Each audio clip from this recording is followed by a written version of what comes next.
Shalom, Bapak Ibu yang terkasih di dalam Tuhan.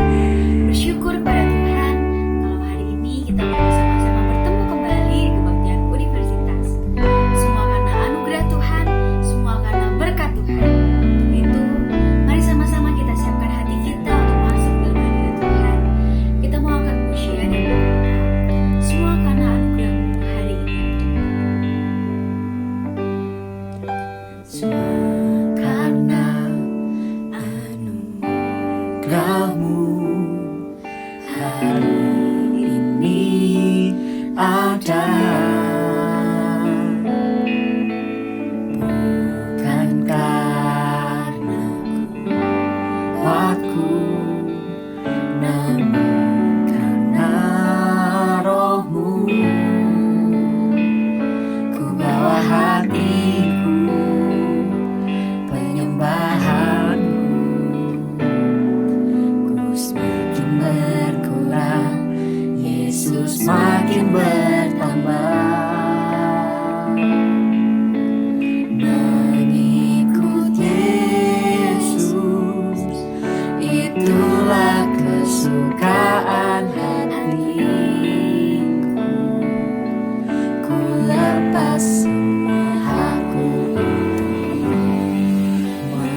Universitas. Hari ini kita mulai dengan melandaskan kasih dan anugerah Allah Bapa yang telah dinyatakan dalam pribadi dan karya Allah Anak Yesus Kristus melalui persekutuan dengan Allah Roh Kudus. Mari sama-sama Bapak Ibu kita satu dalam doa. Ya Bapa, terima kasih ya Tuhan, bahwa Tuhan telah mati ya Tuhan di kayu salib untuk menyelamatkan kita semua. Terima kasih karena Tuhan sampai hari ini sudah memimpin kami ya Tuhan. Engkau menuntun setiap langkah kehidupan kami sehingga kami boleh ada sampai hari ini. Bersyukur ya Tuhan, pada hari ini kami bersama-sama bertemu kembali dalam kebaktian universitas. Kau sebentar kami akan mulai ibadah ini, kiranya Tuhan yang memberkati ibadah ini ya Tuhan, mulai dari awal hingga akhirnya ya Tuhan. Terima kasih ya Bapak yang baik, kami siap memulai kebaktian universitas hari ini. Hanya di dalam nama Tuhan Yesus Kristus kami telah berdoa dan mengucap syukur. Amin. Tuhan adalah kebenaran bagi kita, Tuhan adalah gunung batu kita. Mari sama-sama kita nyanyikan, Kau Tuhan yang benar.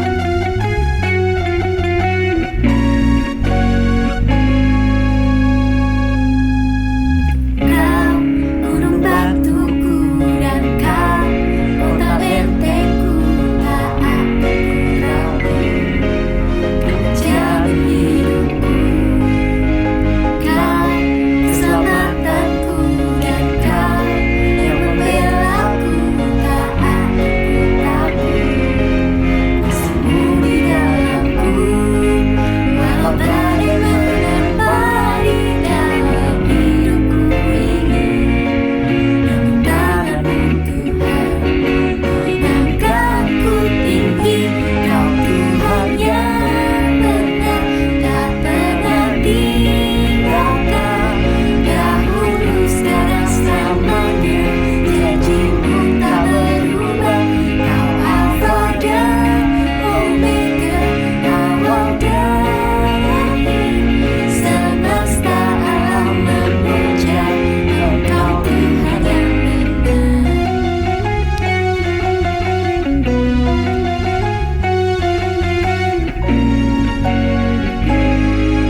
Sama-sama kita masukkan hati kita untuk mendengarkan firman Tuhan. Ku buka mataku dan lihat wajah-Mu. Ku terkagum bila ku lihat hidupku di karya tangan-Mu. Ku tersanjung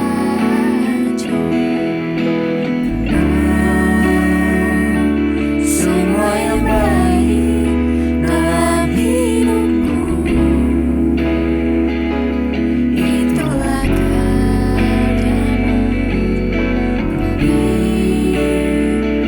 Kesempatan yang baru, dan ku ingin mengenal-Mu, Tuhan, lebih dalam dari semua yang ku kenal.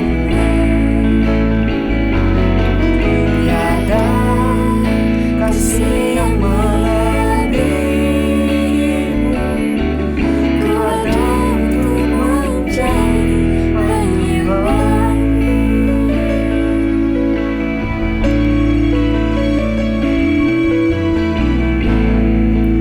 Ku buka mataku melihat wajah-Mu. Ku terkagum bila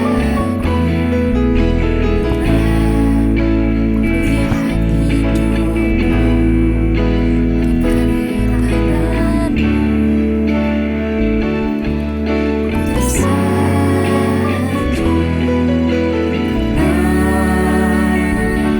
semua yang baik dalam hidupku. Itulah karya-Mu.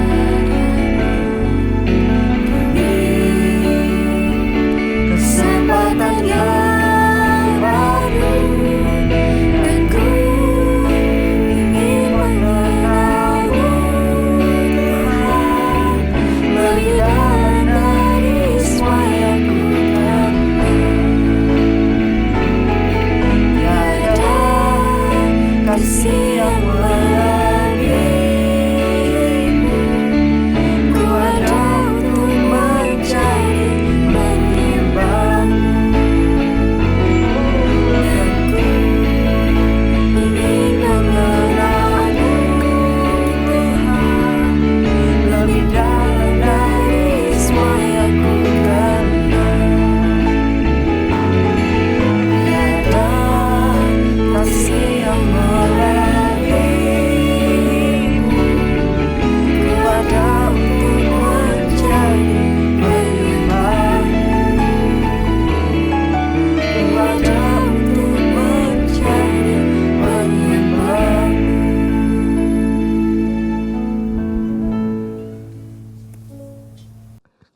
Salam sejahtera, saudara semua yang dikasihi Kristus. It's an honor for me to be here. Thank you for kepercayaannya. Merupakan sebuah kehormatan untuk saya bisa berdiri di depan Anda untuk menyampaikan firman Tuhan hari ini.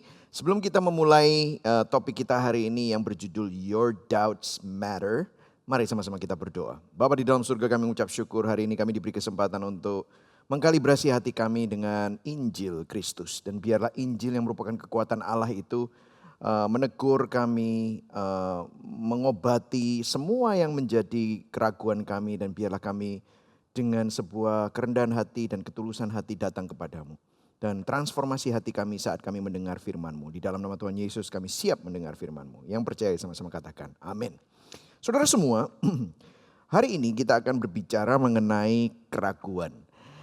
Judul khotbah saya adalah Your Doubts Matter. Nah, saya akan mengambil sebuah topik yang diambil dari cerita Yohanes Pembaptis.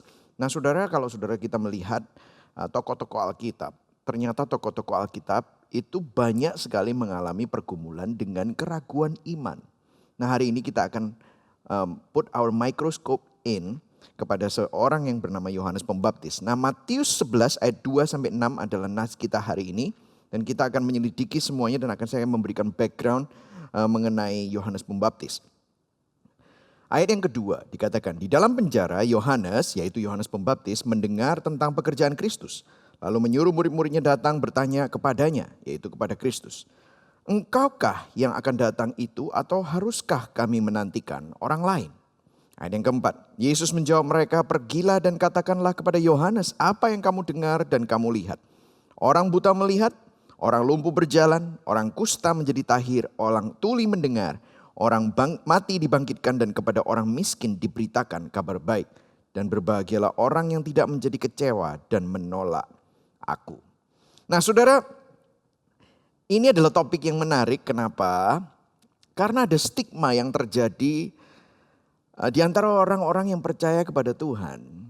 Bahwa kalau kamu itu ragu, kamu itu berdosa. Mungkin Anda pernah ditegur oleh pemimpinmu, mungkin pendetamu, gembalamu, pembinamu. Atau mungkin Anda pernah ditengking oleh temanmu yang suka berdoa. Dalam nama Yesus semua segala keraguan aku usir gitu ya saudara. Sehingga kalau kita ragu, vonis yang diberikan kepada kita adalah kita ini kurang iman. Kurang percaya. Sehingga sering kali banyak orang yang mengalami sebuah pergumulan dengan kepercayaan mereka. Mereka merasa bersalah karena keraguan dan merasa tertuduh kalau ada keraguan di dalam hati mereka. Sehingga apa yang terjadi? Mereka berusaha mengubur keraguan itu dan menyembunyikannya dan tidak berani bertanya. Dan bergumul berproses terhadap keraguan itu. Padahal ini merupakan suatu perjalanan yang sangat penting dalam iman seseorang. Nah, hari ini kita akan melihatnya bersama-sama bahwa ternyata masalah ini bukan hanya terjadi pada kita semua, tetapi pada seseorang yang namanya Yohanes Pembaptis. Nah, Yohanes Pembaptis ini kalau kita mengenal dia adalah seorang yang mengabdikan seluruh hidupnya bagi Allah. Dan dia bahkan adalah saudara sepupu Yesus. Dan dia dinubuatkan di kitab Yesaya bahwa akan ada suara di padang gurun yang menyiapkan jalan bagi Sang Mesias. Wah, ini adalah Yohanes Pembaptis. Dan Yohanes Pembaptis ini memang hidupnya adalah hidup yang melayani Tuhan dan berdedikasi. Seorang Nazarene ya, yang mengabdikan. Dia seorang yang memang dari kecil didedikasikan. Bahkan dia waktu masih kecil adalah orang pertama yang ketemu sama bayi Yesus. Jadi Elizabeth ibu Yohanes Pembaptis ketemu sama Maria ibu Yesus ketemu. Dan bayi Yohanes Pembaptis di perut masih di kandungan itu melonjak waktu ketemu sama Yesus. Dan sama-sama masih ada di janin ya. Jadi dia ini adalah sosok yang semestinya adalah pahlawan iman. Bahkan Yesus pernah bilang bahwa tidak ada nabi yang lebih besar daripada Yohanes Pembaptis. Ini luar biasa saudara. Dan bahkan pada saat dia membaptis Yesus, dia melihat dan mendengar bahwa ada langit terbuka, merpati turun, ada suara dari surga yang mengatakan. Suara Bapa di surga mengatakan kepada Yesus bahwa inilah anakku yang kukasihi, kepadanya lah aku berkenan.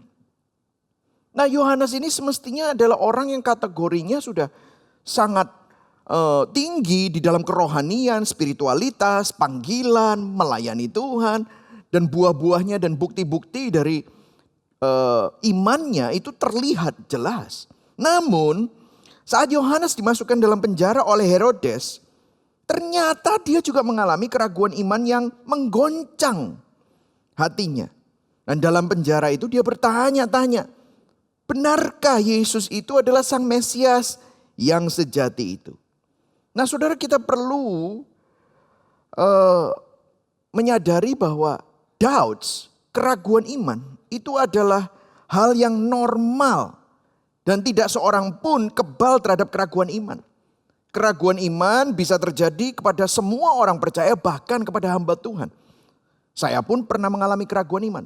Kalau saudara tanya sama gembala sidang saudara, pendeta saudara, hamba Tuhan manapun, mereka pasti juga akan pernah merasakannya dan mengalaminya. Orang yang paling rohani, yang begitu kuat dan setia mengikut Tuhan, mereka pasti pernah digoncang imannya. Dan di dalam Alkitab tercatat bahkan begitu banyak tokoh-tokoh yang seperti Yohanes Pembaptis, Abraham memiliki keraguan iman. Ayub pernah bertanya kepada Tuhan. Gideon apalagi. Elia, Habakuk. Banyak saudara. Semua tokoh-tokoh Alkitab. Somehow mereka pernah mengalami keraguan iman. Doubts. Jadi hari ini kalau saya bisa mengatakan your doubts matter. Itu benar-benar memang matter. Ya, dan kita akan melihatnya sama-sama.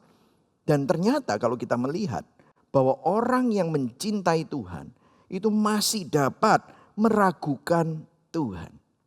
Jadi hari ini kalau saudara sedang mengalami keraguan iman, sedang bertanya-tanya, jangan disangkali. Jangan merasa tertuduh. Itu adalah sesuatu yang sangat manusiawi. Itu adalah sesuatu yang tidak ada seorang pun yang dapat luput dari hal itu. Ada seorang penulis yang bergumul dengan imannya terhadap Tuhan. Dia seorang Kristen tetapi dia juga bergumul dengan imannya, namanya Madeleine L'Engle. Dia berkata begini, mereka yang percaya kepada Tuhan namun tanpa hati yang bergumul, tanpa kegelisahan pikiran, tanpa serangan keraguan dan godaan keputusasaan, hanyalah percaya pada ide tentang Tuhan dan bukan pada Tuhan itu sendiri. Nah, saudara lihat ya, dari sini kita belajar bahwa keraguan iman adalah sesuatu yang wajar dan manusiawi dalam perjalanan iman anak-anak Tuhan tanpa kecuali. Semua orang pasti akan mengalaminya. Bahkan kalau kita mau jujur, sebenarnya keraguan iman ini menandai bahwa sesuatu yang serius ada terjadi dalam hidup kita. Menunjukkan kepedulian dan keseriusan. Saudara, kalau kita nggak peduli terhadap sesuatu, maka kita nggak akan pernah meragukan sesuatu itu enak, bagus, atau benar, atau salah, nggak enak, jelek. Benar ya saudara? Kalau saudara ada melihat sesuatu, saudara akan cari tahu kenapa? Karena saudara penasaran, saudara peduli, saudara serius. Makanya saudara cari tahu kebenarannya. Itulah sebabnya saudara menunjukkan bahwa ini hal yang serius yang saudara ingin tahu. Nah kalau saudara nggak even peduli, saudara nggak even pengen tahu, maka jangan-jangan iman kita adalah sebuah iman yang penuh dengan ilusi saudara. Jadi kalau kita memang mau sungguh-sungguh percaya kepada Tuhan, maka perjalanannya pasti akan mengalami sebuah liku-liku yang namanya keraguan saudara. Jadi saya berdoa hari ini kalau saudara mengalami keraguan iman, saya berdoa supaya saudara nggak merasa tertuduh. Karena itu merupakan sebuah perjalanan iman. Tim Keller berkata begini, iman tanpa sejumlah keraguan adalah seperti tubuh manusia tanpa antibodi di dalamnya saudara. Saudara, akhir-akhir ini kita kan ada COVID ya, corona. Yang setelah vaksin apa yang menjadi tes yang paling populer? Antibodi, betul ya saudara? Tubuh saudara memiliki antibodi. Kenapa? Karena sudah tahu akan diserang oleh tipe virus yang seperti ini. Nah, begitu juga kalau kita mengalami keraguan. Tim Keller bilang bahwa kalau kamu gak pernah mengalami keraguan, itu seperti tubuh yang tanpa antibodi. Selanjutnya, mereka menjalani kehidupan secara santai tanpa pernah bergelut dengan pertanyaan-pertanyaan penting tentang mengapa mereka percaya kepada Allah, akan menemukan diri mereka begitu mudah dihancurkan ketika peristiwa tragis terjadi atau tragedi menyerang atau diserang oleh seorang skeptis yang cerdas. Wah, yang melontarkan pertanyaan-pertanyaan yang kita tidak bisa jawab. Iman kita akan runtuh dalam waktu singkat bila kita gagal untuk memperhatikan keraguan-keraguan dalam diri kita sendiri yang seharusnya dapat kita atasi setelah kita bersedia memasuki pergumulan yang panjang. Jadi ini normal saudara. Justru kita perlu berproses. Melalui tulisan ini Tim Keller ingin mengatakan bahwa keraguan iman bukan hanya menandai keseriusan kerohanian, tetapi juga menjadi bagian yang Tuhan izinkan terjadi dalam kehidupan kita untuk mendewasakan iman kita. Untuk menguji iman kita. Untuk berproses, untuk menemukan jawaban. Sehingga kita haus untuk mencari kebenarannya seperti apa. Justru orang yang tidak pernah bergelut dengan pertanyaan-pertanyaan yang sulit dan keraguan-keraguan iman kepada Tuhan, Justru itu adalah orang Kristen yang akan mempunyai iman yang lemah dan dangkal, saudara. Karena mereka tidak memiliki basis. Kenapa mereka mempercayai apa yang mereka percayai? Kepercayaan mereka tidak pernah diuji. Sehingga akhirnya kalau ada sesuatu yang berat terjadi, itu akan membuat imannya mati dan imannya runtuh. Kita kembali kepada Yohanes Pembaptis. Apa penyebab keraguan iman Yohanes Pembaptis? Nah, ini yang mungkin perlu kita telusuri dan mungkin dari sini kita bisa mengambil suatu pelajaran dari semua itu. Nah, banyak orang berpendapat bahwa keraguan iman Yohanes ini disebabkan oleh sebuah penderitaan. Karena dia dimasukkan ke sebuah penjara oleh Herodes dan penjara ini sangat legendaris, penjara yang sangat kejam dan penjara yang sangat mengerikan pada waktu itu. Bahkan konon orang yang dimasukkan di dalam penjara oleh Herodes itu penjaranya saking kejamnya, ada banyak juga orang yang dimasukkan dalam penjara itu bunuh diri bahkan, saudara. Nah, mungkin Yohanes sedang mengalami keputusasaan sehingga pada saat dia di penjara itu dia mengalami keraguan iman dan mungkin itu menjadi poin di mana dia akhirnya goyah. Atau mungkin another one adalah pada saat itu dia berharap Yesus dapat membebaskan dia dari penjara atau menyelamatkan dia dari kematian yang ada di depannya. Jadi dalam pendapat ini maka banyak yang berpikir bahwa Yesus itu diragukan oleh Yohanes karena Yesus gak datang-datang untuk melepaskan Yohanes dari penjara dan menolong Yohanes supaya tidak dihukum mati. Nah, pemikiran-pemikiran ini dua alasan ini cukup masuk akal ya saudara ya.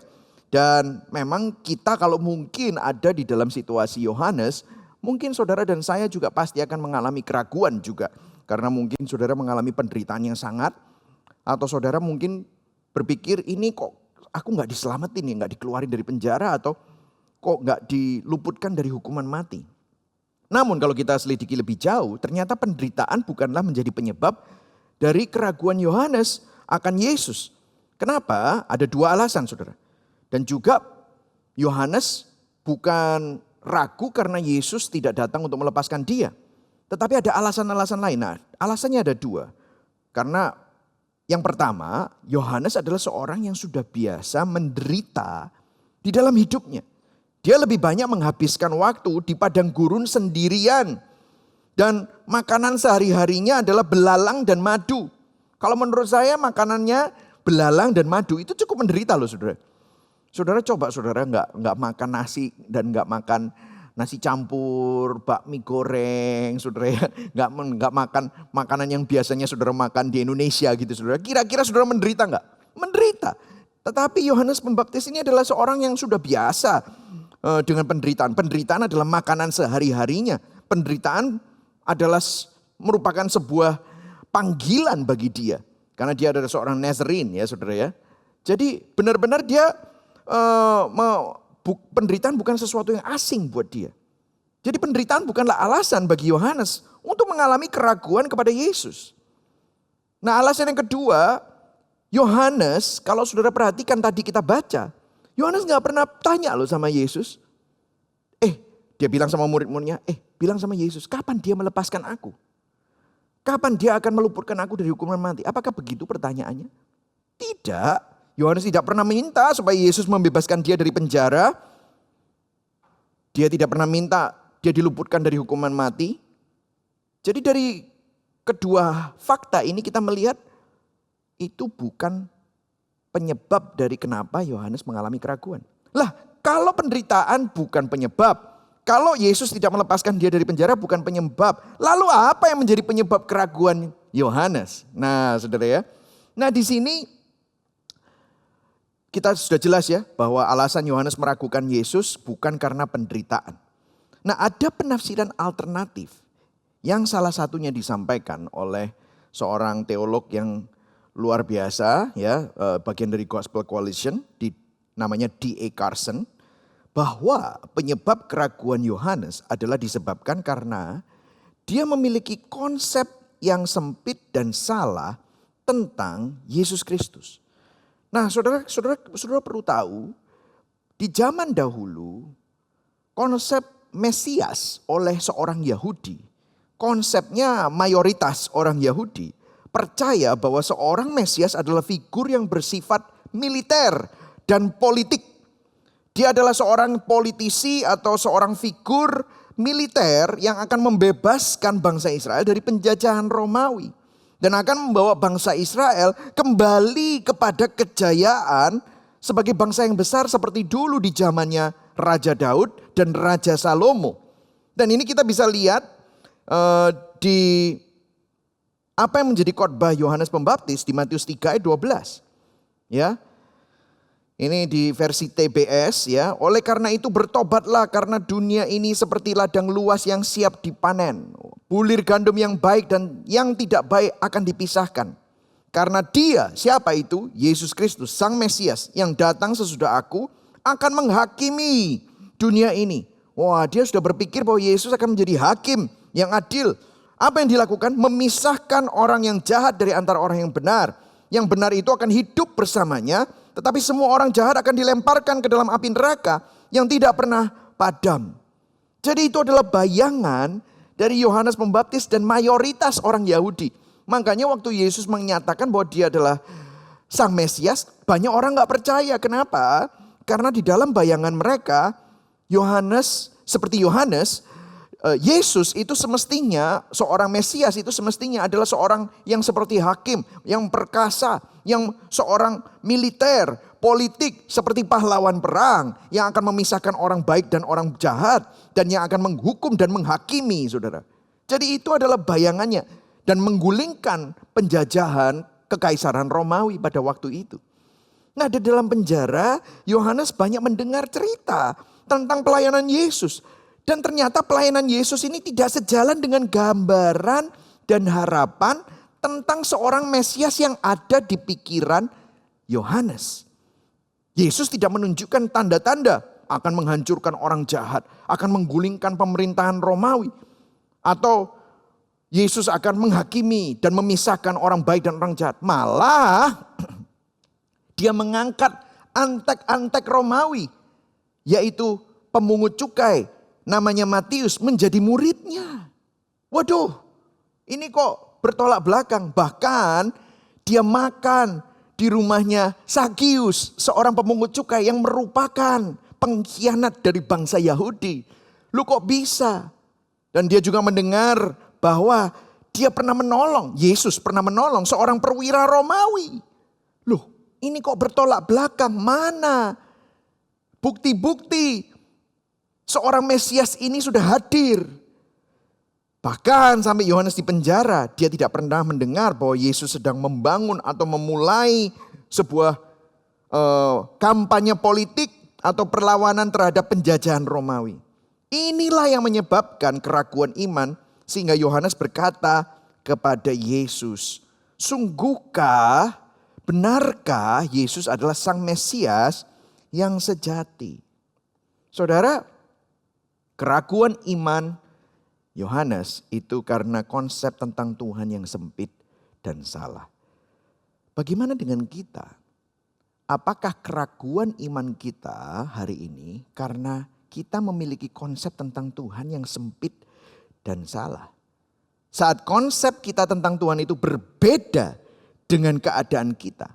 When our hope doesn't match with our circumstances. When our expectation doesn't match with our situation. Disitulah kita biasanya mulai ragu. Ada sebuah gap antara hope kita dengan keadaan kita. Katanya Tuhan baik. Kok ada hal buruk terjadi dalam hidupku? Katanya Tuhan setia. Kok doaku gak dijawab? Mungkin karena pandemi saudara mengalami dampak yang sangat besar. Engkau mengalami kedukaan yang luar biasa. Engkau tidak menyangka bahwa Tuhan, kalau Tuhan baik, kenapa Tuhan tidak sembuhkan ayahku, papaku, mamaku, atau mungkin kakekku, adikku, kakakku, suamiku, istriku. Makanya Anda ragu. Mungkin karena pandemi Anda mengalami kesulitan keuangan. Menggoncang hidupmu. Padahal saudara sudah begitu setia kepada Tuhan. Mungkin saudara sudah setia juga dalam menjadi pengelola yang baik atas finansial saudara. Tetapi saat ini saudara sedang tergoncang secara finansial. Dan itu berdampak terhadap hidup saudara. Dan saudara berpikir kalau Tuhan itu adalah penyedia, Jehovah Jireh katanya. Dia yang menyediakan memelihara aku, bagaimana mungkin rumahku kok bisa sampai disita. Mungkin saudara mengalami itu. Dan saudara mengalami keraguan iman. Philip Yancey, di dalam bukunya Bukan Yesus Yang Saya Kenal. Dia bilang begini, pemahaman yang tidak utuh dan sempalan tentang Yesus bisa menyisakan sebuah celah dalam hidup kita. Yang kemudian terisi dengan ambisi, ekspektasi dan naluri manusia yang tercemar dosa. Nah saudara perlu tahu, pada waktu kita mengalami keraguan, pada waktu kita memiliki sebuah konsep tentang Tuhan. Tetapi kita saat itu seakan-akan konsep tentang Tuhan yang kita miliki itu tidak sesuai dengan pemahaman. Yang salah itu bukan situasi kita atau Tuhan kita. Tetapi yang salah adalah konsep pemahaman kita. Karena kalau pemahaman kita tidak utuh tentang Kristus, siapa dia? Karena kita harus jujur, pemahaman kita terbatas. Dan seringkali kalau pemahaman itu tidak utuh dan hanya sempalan di sini dan sempalan di sana, biasanya yang mengisi kekosongan-kekosongan itu adalah ambisi manusia, ekspektasi dan naluri manusia yang tercemar dosa. Itulah sebabnya mungkin saat ini saudara mungkin mengalami kekecewaan terhadap Tuhan.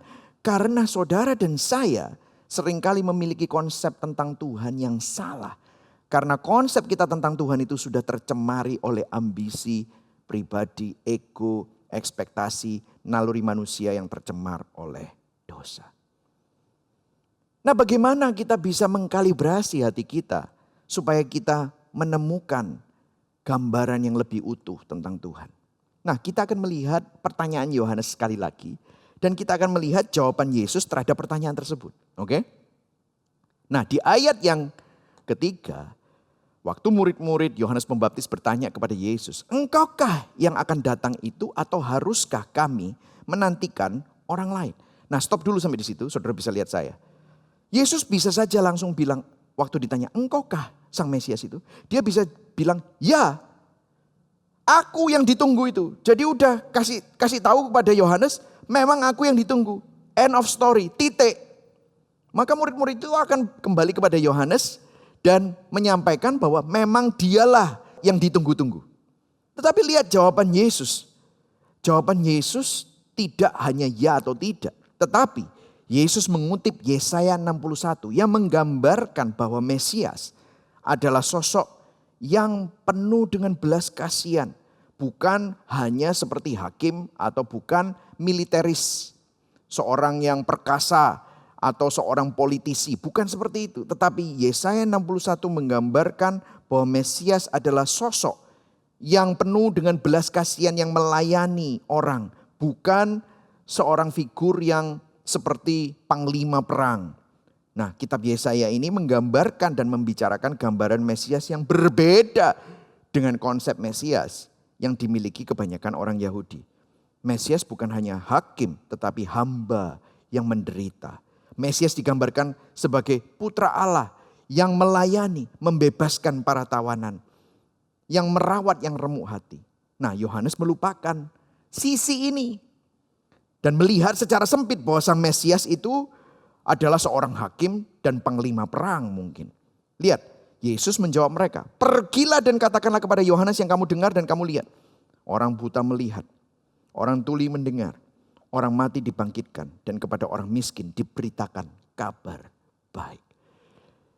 Dari sini Yesus ingin bukan cuma hanya memberikan jawaban ya atau tidak. Tetapi dia ingin meluruskan juga pandangan Yohanes. Bahkan di ayat ke-6, berbahagialah orang yang tidak menjadi kecewa dan menolak aku. Kata menolak di sini, kata kecewa dan menolak ini memakai satu kata saja saudara. Skandalizo. Yang artinya skandal itu artinya apa? Di luar apa yang kita anggap wajar dan sepatutnya. Dan memang Injil ini memang kebalikan dari apa yang dunia pikir seorang pembebas itu seperti apa. Dan buktinya pembebas yaitu Yesus Kristus, sang pembebas yang sejati memang berkebalikan. Kita berpikir pembebas itu akan seperti panglima yang akan melakukan revolusi secara militer mungkin. Tetapi Yesus gak seperti itu. Dan makanya dikatakan skandalizo. Skandal membuat kita dapat tersandung dan kecewa. Jadi di mata Yohanes, Yesus itu sudah menjadi skandal buat dia mungkin. Sebab Yesus sudah di luar menurut apa yang Yohanes harapkan dan apa yang sepatutnya. Yesus itu seperti seorang Mesias yang seperti seorang panglima perang. Dan itu mengecewakan Yohanes. Dari sini kita belajar saudara. Bila pengenalan kita akan Yesus itu sempit dan salah, kita pasti akan menemukan Yesus sebagai skandal yang mengecewakan. Amin saudara. Jadi mari sama-sama kita, kalau saat pengharapanmu tidak sesuai dengan situasimu dan saudara mulai ragu, saudara mulai kecewa. Permasalahannya bukan pada Yesus. Permasalahannya juga bukan pada situasimu. Tetapi seringkali permasalahannya kepada konsep kita yang salah tentang Tuhan. Sebab itu Yesus menolong Yohanes dengan cara mengajak Yohanes untuk kembali kepada firman Tuhan. Nah, ini bagus saudara. Yang dia kutip bukan cuma hanya jawaban ya dan tidak, tetapi dia kutip Yesaya 61. Pada apa yang Alkitab katakan, apa yang perjanjian lama katakan tentang Yesus secara lengkap dan tepat, saudara.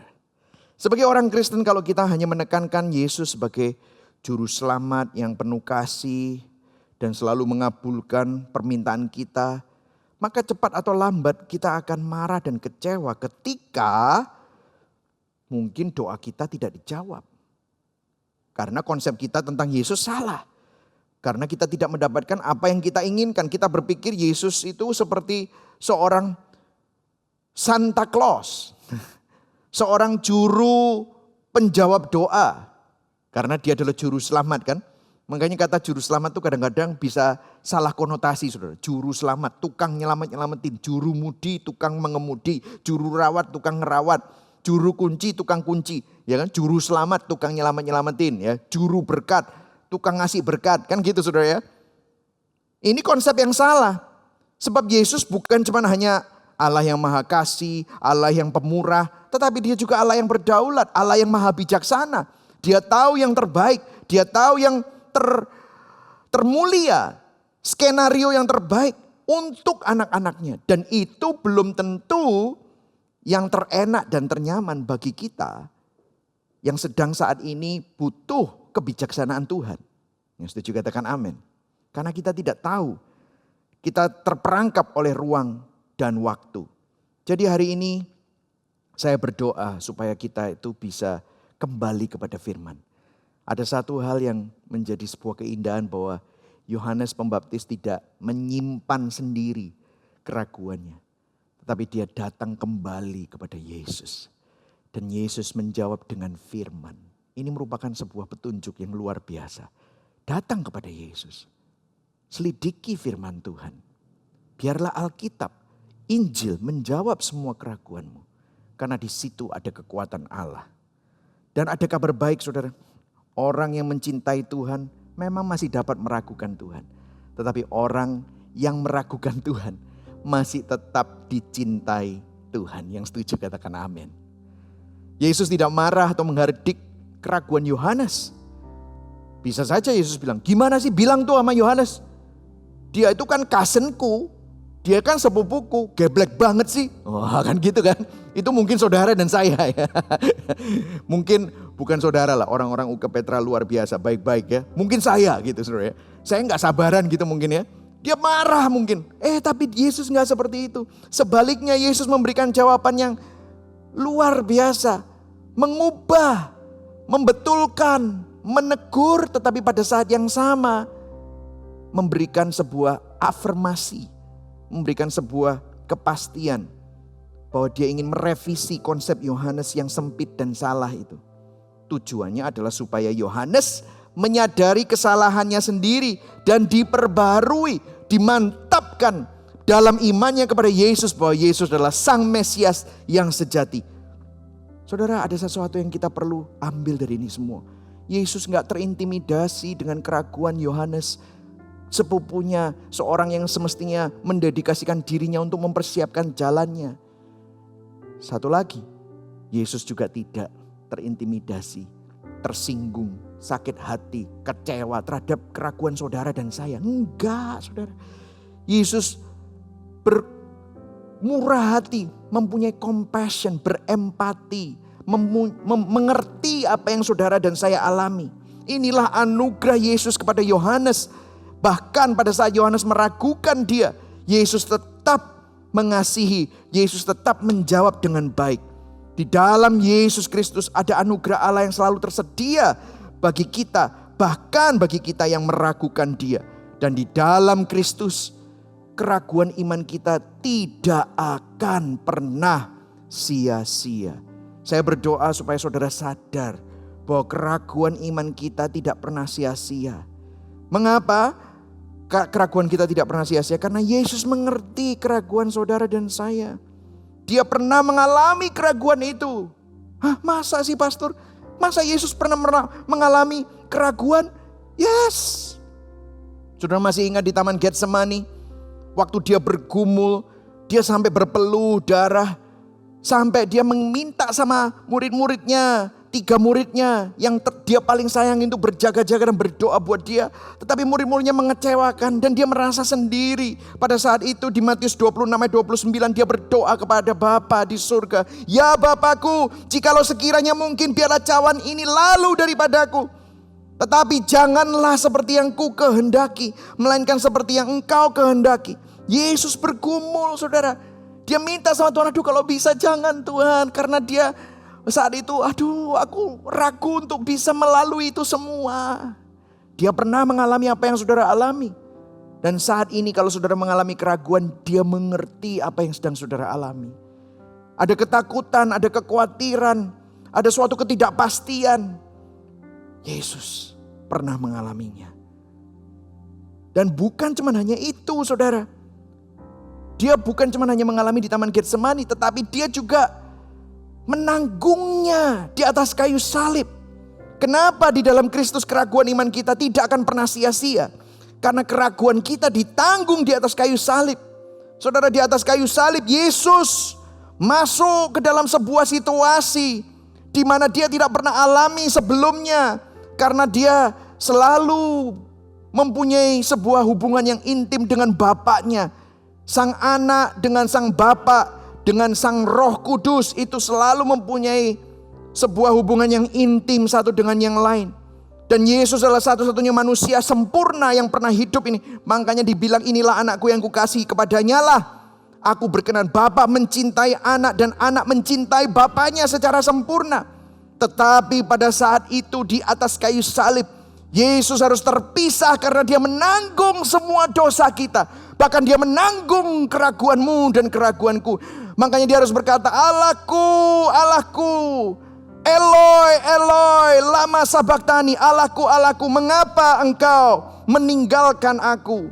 Yesus mengalami ditinggalkan. Yesus mengalami keraguan yang paling maksimal, saudara. Penderitaan yang paling maksimal. Apa yang terjadi pada waktu itu? Sesungguhnya Yesus sedang menggantikan posisi saudara dan posisi kita.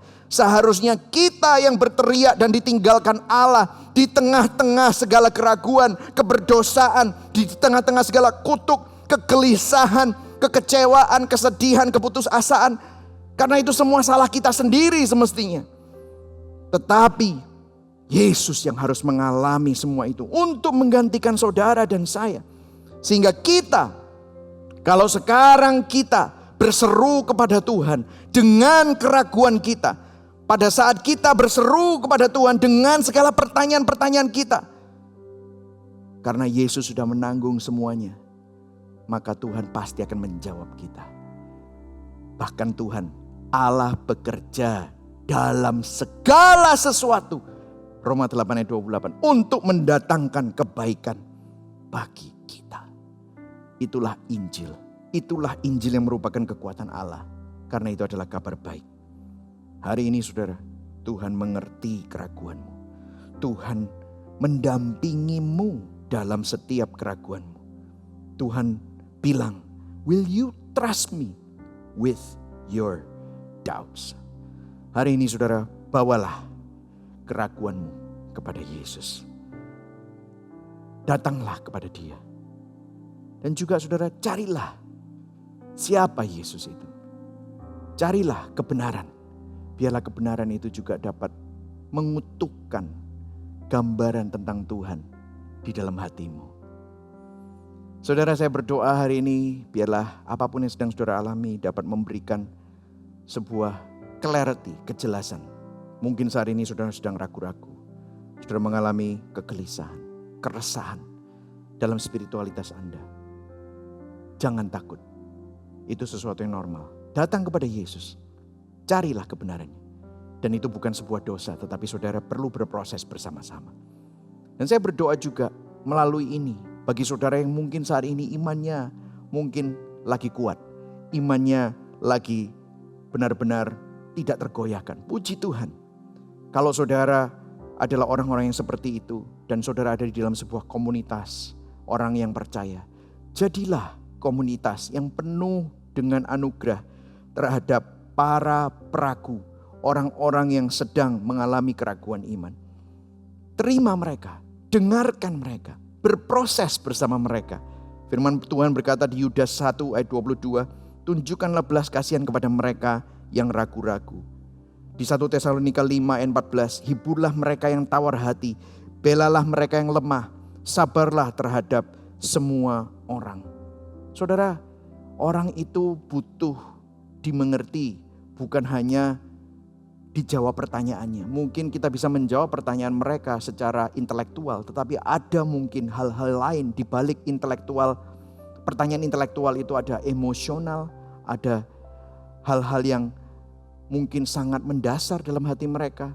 Saudara perlu mendengar mereka, saudara perlu merangkul mereka. Saudara, kita bisa belajar dari keteladanan Filipus, murid Yesus waktu dia menceritakan tentang Yesus kepada Nathanael. Saudara, Nathanael pada waktu itu dikasih tahu tentang Sang Mesias oleh Filipus dan Nathanael tidak percaya. Yang dilakukan Filipus bukan menghardik Nathanael, sekali lagi seperti Yesus tidak menghardik Yohanes Pembaptis, tetapi apa yang dilakukan Filipus?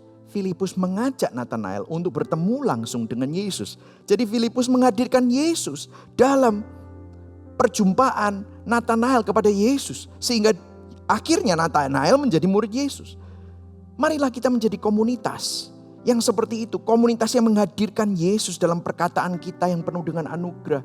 Dalam sikap kita yang penuh dengan kasih. Yang memeluk orang-orang yang memiliki keraguan dan bukan memukul mereka, bukan menolak mereka. Komunitas yang melayani dan bukan melarang orang-orang itu untuk ragu. Tetapi justru merengkuh keraguan mereka dan menopang dan sabar terhadap mereka. Menjadi persekutuan yang mencintai orang-orang yang mungkin sedang meragukan keberadaan Tuhan saat ini. Biarlah kita menjadi komunitas yang seperti itu. Hadirkan Yesus kepada mereka yang bergumul dengan keraguan iman. Your doubts matter. Amin saudara. Mari sama-sama kita berdoa. Terima kasih Tuhan untuk firman-Mu. Hari ini kami dikuatkan. Terima kasih. Di tengah-tengah keraguan Yohanes Pembaptis, penuh dengan kasih Engkau menjawab Yohanes. Engkau tidak tersinggung, tidak sakit hati terhadap pertanyaan itu. Bahkan Engkau dengan penuh empati memberikan firman-Mu dan mengutip Yesaya 61. Dengan anugerah yang sama, kami tahu Engkau juga mendampingi kami semua, karena Engkau pun juga pernah mengalami keraguan yang sangat mendalam, seperti anak-anak-Mu yang mendengar firman-Mu ini. Biarlah di dalam setiap pergumulan kami, Engkau hadir di sana.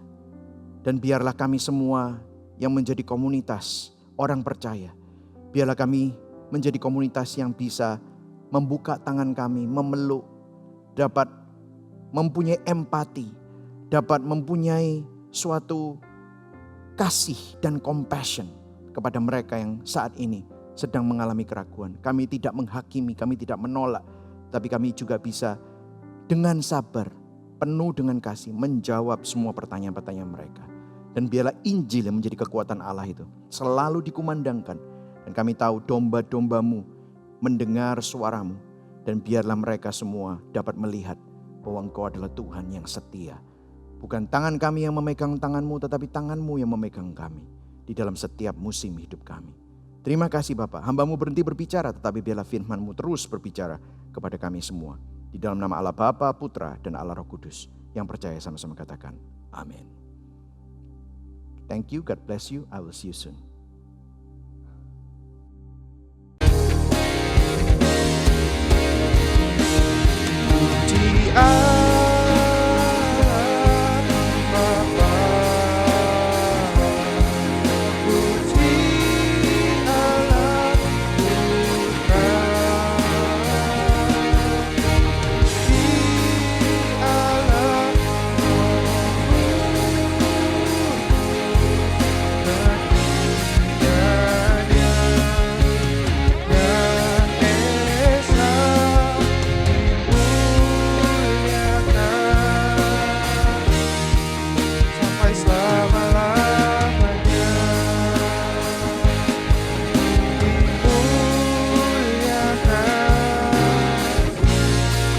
Sampai selama-lamanya dimuliakan, sampai selama-lamanya.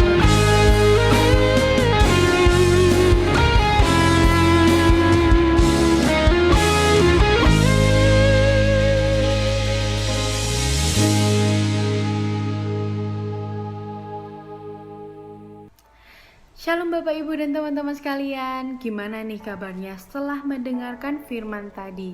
Pastinya semakin luar biasa dong ya. Sebelumnya saya ingin mengucapkan terima kasih banyak kepada penata layan yang telah melayani dan kepada Bapak Michael Christian selaku pengkhotbah kita pada Kebaktian Universitas hari ini dengan tema Your Doubts Matters. Semoga melalui khotbah hari ini kita dapat memahami perbedaan antara ragu dan skeptis dalam kaitannya dengan pertumbuhan iman serta dapat menyadari pentingnya menyikapi keraguan iman dengan cara yang tepat dan dapat berkomitmen dalam mengelola keraguan iman yang mungkin sedang kita alami untuk semakin bertumbuh dalam pengenalan akan Tuhan. Dan juga saya ingin mengajak Bapak, Ibu, dan teman-teman sekalian untuk ikut Kebaktian Universitas minggu depan pada tanggal 15 November 2021 dengan tema Your Body Matters yang akan dibawakan oleh Bapak Edo Wala. Sekian pengumuman yang bisa saya sampaikan. Selamat hari Senin dan Tuhan Yesus memberkati.